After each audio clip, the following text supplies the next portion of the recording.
Hello and welcome to Rise Up, Be Inspired, Be Remarkable. I am your host, Deneen ATTARD, and today I am joined by a very special guest. But before I introduce him, I would like to invite you to connect with me on Instagram, LinkedIn, or Twitter at Deneen ATTARD. You can also reach me at Facebook at Deneen ATTARD Life Coach. And as always, you are invited and strongly encouraged to check out my book, Trinity of Coaching, God, You, and Your Life Coach. You can find out more at DeneenAttard.com, and of course you can purchase it at Amazon. And now for our guest. Joining me today is Nathaniel B. Smith, author and CEO of the B.O.S.S Leadership Institute. Nate is also an educator, an entrepreneur, and a speaker who travels across the country presenting on leadership. Nate, welcome to the show. Thank you. I'm so glad to be here.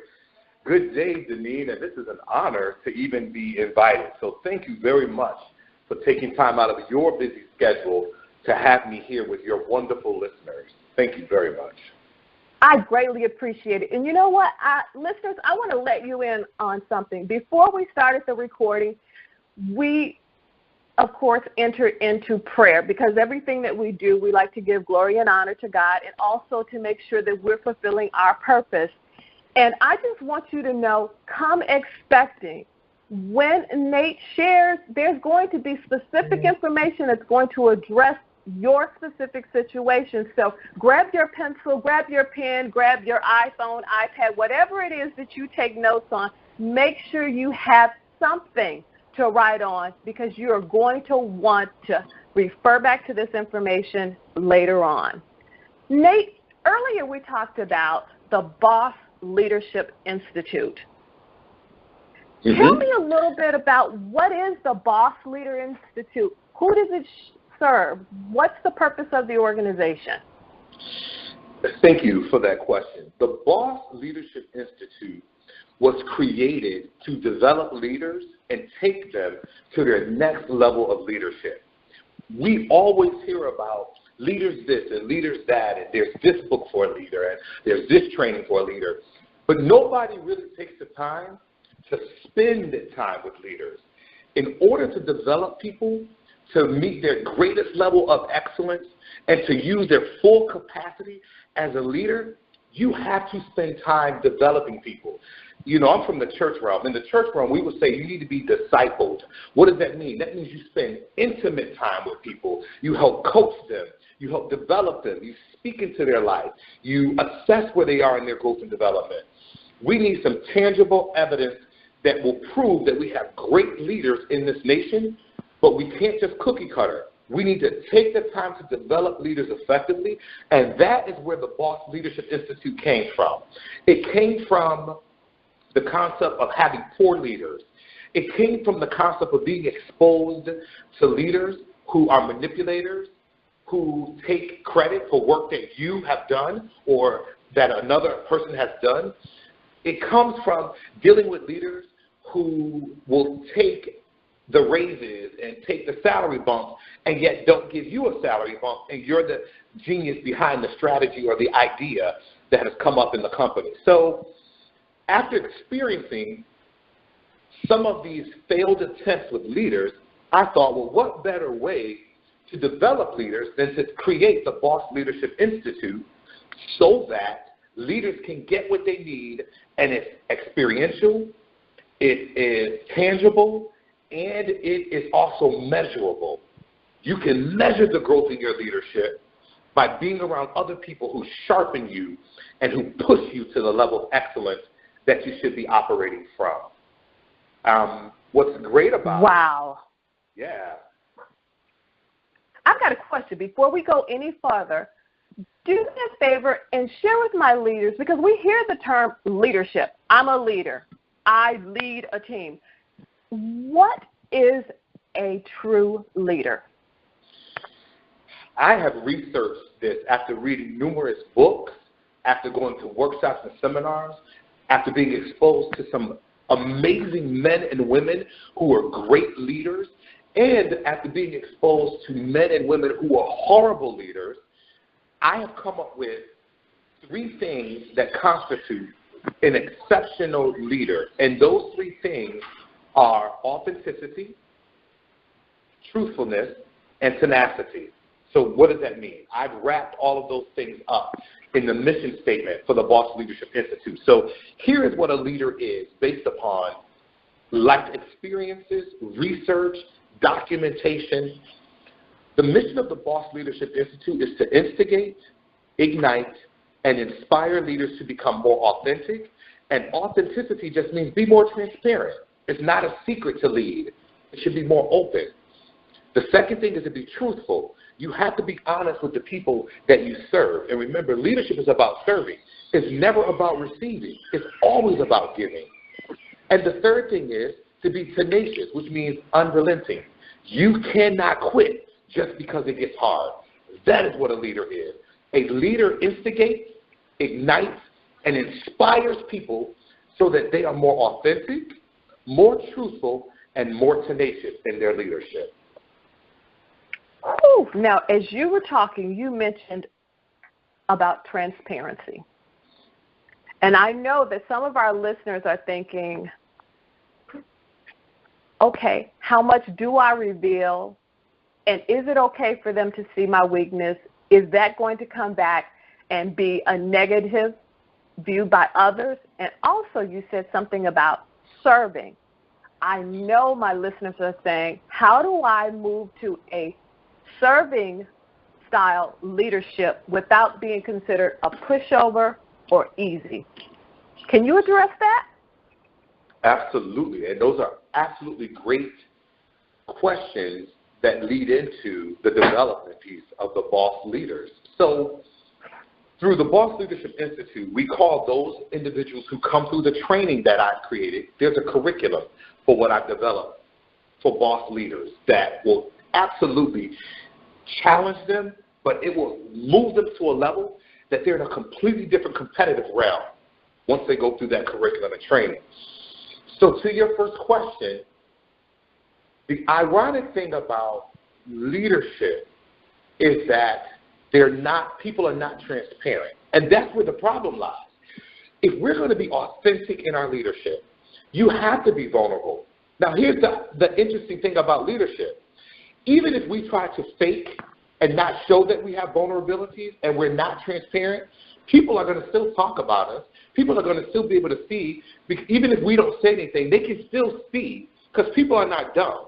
Just because they don't say anything about your leadership doesn't mean they're not talking behind your back. But if you're authentic, let's say you make a mistake with an employee and you go back and say, listen, I was a little hard on you. I apologize.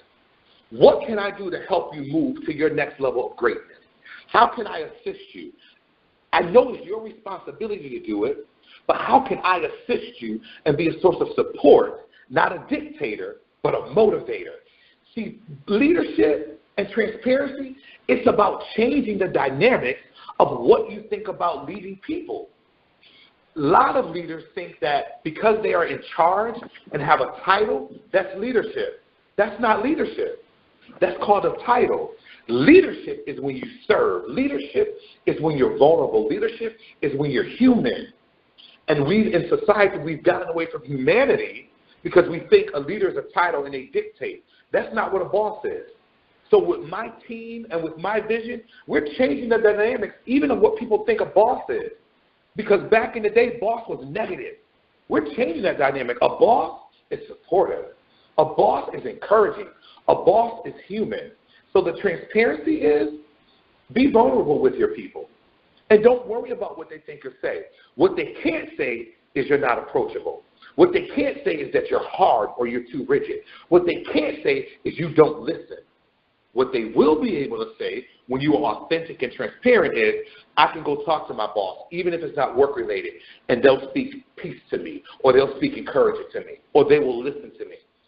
I can go to my boss because they're authentic, and I can tell them this project they have me on is very difficult, and I don't know if I can manage it, and they won't chastise me. They'll help rebalance out the work or extend the time. That is what authenticity and transparency mean when you are a boss leader. Okay, so if I'm hearing you correctly, if I want to be an effective leader, my radar should be focused on developing my team and bringing out their strengths, helping them to grow in those areas, identify areas in which they may have an opportunity to improve, and also inclusion, making them feel a part of something big. Exactly. Is that on track? That is correct. And remember, as the leader of people or as you serve people, the vision comes from you. So if you're going to cast a vision for people to follow, it doesn't matter what industry you're in. It doesn't. The industry is irrelevant. Whatever, it could be Dunkin' Donuts, but you have a vision to have the best and hottest glazed donut that competes against any other donut facility. If you're going to have that kind of vision for your business, then you're the one, it's your responsibility to communicate that to the people who work for the company. So if the donuts begin to get cold, you remind them about the vision. Hot donuts with the best glaze on them. So get rid of the cold donut, now put another batch through. But it's your responsibility to create that vision and communicate it, and that is what you have to do. Inclusion, connectivity, vulnerability, humanity, all those pieces tie into it. Above all, kindness is what a good leader should have in their arsenal. You should be kind, and people, even if you don't have all the answers, people should at least know that you're kind. And kindness goes much, much further than a dictatorship. Much further. Wow. You know, a couple of days ago on LinkedIn, I had posted and shared with my group about my first leadership experience. And of course, being a new leader, fresh out of college, strong-minded, and my approach was, it's my way or the highway. It's all about me. Can you imagine how that turned out? So I want to ask you, because I'm certain that we have some listeners that have just been promoted to a leadership role, and they are uncertain about what it is that they should be doing. Can you tell us 2 things that a new leader should focus on that has no experience whatsoever? What should be their 2 priorities? That is a great question, Denise. If an individual has been promoted to a new level of leadership, 2 key things that should be the initial focus. There will be many other things that come out of the process, but the very first 2, and I share these 2 concepts or these ideologies because I failed as a leader at some point, and I've had the opportunity to redeem myself, or people saw something in me that said, you can do this better. The first 2 things you need to do as a new leader is first, get to know your people so that they don't see you as a threat. That's the first thing, especially when you are promoted over other people who might be in the same department who apply for the same position. That is potential danger zone if you don't go in and bring some element of peace to that atmosphere. So the first thing you need to do is get to know the people. Let them know that you are not a threat. One of the things I do with any training I do is I try to make sure I bring food or take the team out to eat. Because food and laughter, some of the best ways to handle business. The best ways to handle difficult situations over food and with a lot of laughter. So your first thing is don't be a threat to your people. Take them out to eat. Bring in something. Have a festive day at the office. Or send some edible arrangements to every member of your team and let them know, I appreciate you guys. We want to work together. So number 1, do not be a threat. Dissolve an atmosphere where they consider you a threat to the team. So that's the first thing. The second thing you're going to want to do is you're going to want to understand what is the need of the people. Some of the people that you have now been in charge of and been placed over, or you've been elevated to a position of authority over, some of them have immediate needs that you might be able to solve that have been overlooked. And when you meet the needs of your people, even if it's nominal, when you meet the needs of your people, that endears people to your cause. you now have loyalty from people who otherwise would not have supported you. So 1, don't be a threat. 2, endear loyalty. Meet the need of your people. Those 2 things will take you very far when you lack skill, when you lack experience, when you lack knowledge, and when you lack talent. Don't be a threat in loyalty. That'll move you much further in your business and in your leadership. I am fiercely writing down my notes.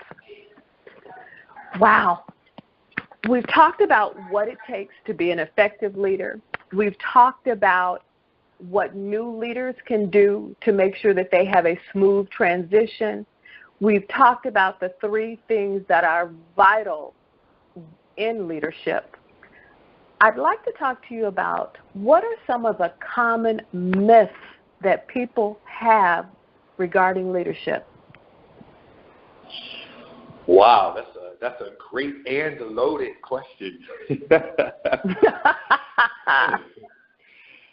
The amazing thing is we've all experienced positive leadership, mentors or leaders, and negative leaders in our lives. One of the common myths is that your title means that you're qualified for the position. That's a myth. Just because you have a title, it does not mean that you're qualified. Nepotism is real in corporate America, and nepotism says, I'm going to exalt or I'm going to promote somebody because they're my family member or because they're my friend. Not because they're qualified, but because we have an alliance. So one of the myths that exists every day today in society is that because you have a title, you're qualified. Most people with the title are not qualified for the position. So that's a myth. There are people leading without titles and who are doing it very effectively because they're not distracted by the title. They're in it to do the work. So having a title does not make you qualify for a leadership position. So that's one myth. Another myth that people say is, or that happens in leadership, is that the team did it together. With every team, you will always have somebody who is not pulling their weight, who is not committed to the vision, and who will, more than not, create division that you have to put out fires for. One of the hardest things for a leader to do is to continue to manage people under them as if they're managing a nursery. You want people within your organization to operate at a certain level. So in order to get them to do that, the leader has to execute at a certain level. And when the leader executes at a certain level, and when the leader sets expectations at a certain level, and when the leader measures those expectations at that same level, you begin to weed out the people who are the slackers. You weed out the people who are the problem people. You weed them out. You cannot be afraid to remove people who are causing division within your organization. So the myth is, oh, the whole team, we did it together. Well, that's not reality. The reality is you're going to have some people who are going to try to break up your team or cause division. You need to deal with them sensitively, but you do need to deal with them. Because the longer a virus festers, the worse it is to remedy a solution. So those are just 2 myths that exist with leadership. And one third one, if you don't mind. Yeah, no, go right ahead. Throw this last third one in. A myth that exists with leaders is that once you get a leadership position or title, you feel that you've arrived. You never arrive. You will always be learning. You will always be reading. You will always be being tested. You will always have to go back and get recertified. You will always have to go to a workshop or seminar. You will always have to reinvest in yourself. You never arrive as a leader. You are continuously improving upon your leadership. Workshops, seminars, podcasts such as yours. This is excellent. You will always have the opportunity to improve. You never arrive. Never. Woo, that is good information.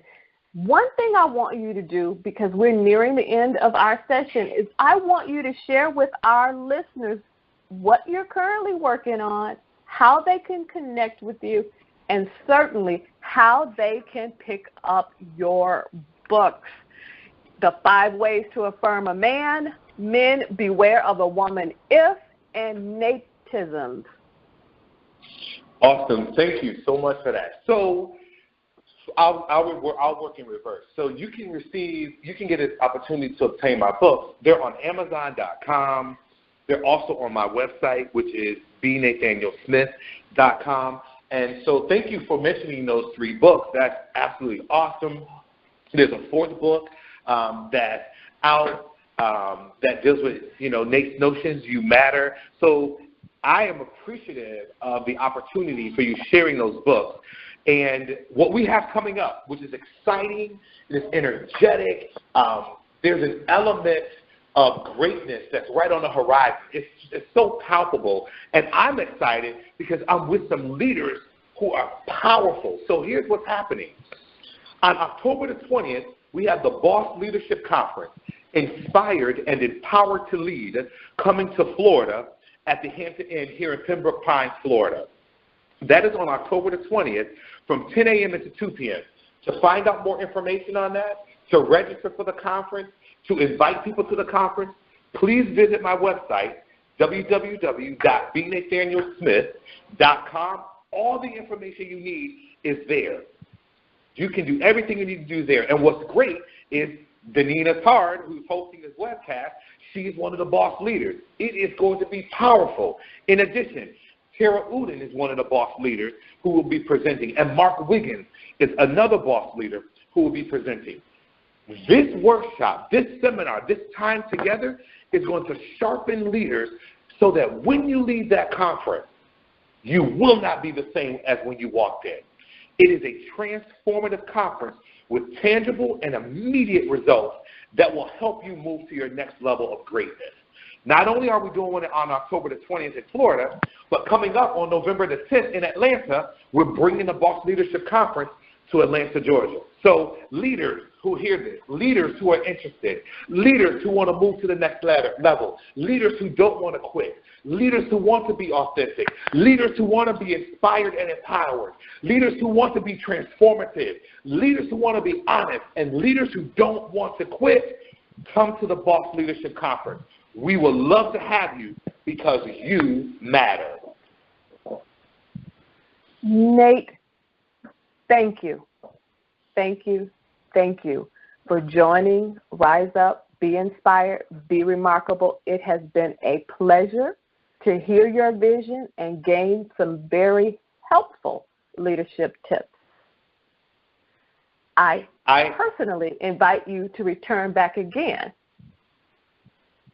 Well, thank you. I appreciate your listeners. I send out a phenomenal thank you to them. If they have any questions that I could possibly answer, please feel free to send those to me, and I would be honored to share and to also learn from them, because they may be experiencing some things with their leadership that can add value to even some things that I talk about or we talk about with other leaders. I would love to hear their commentary and the value that they give and add to leaders as a whole. So thank you. I'm honored to have been here. Thank you so much for taking the time out to have me. It's been a pleasure. And of course, listeners, I want to thank you for taking the time and the opportunity to listen to this session. Please share it with someone you know. Post it on your Facebook, tweet it on Twitter, say something about it on Instagram. Share the message. Once again, thank you. And ladies, remember, it's your time to rise up, be inspired, be remarkable. Have an amazing day.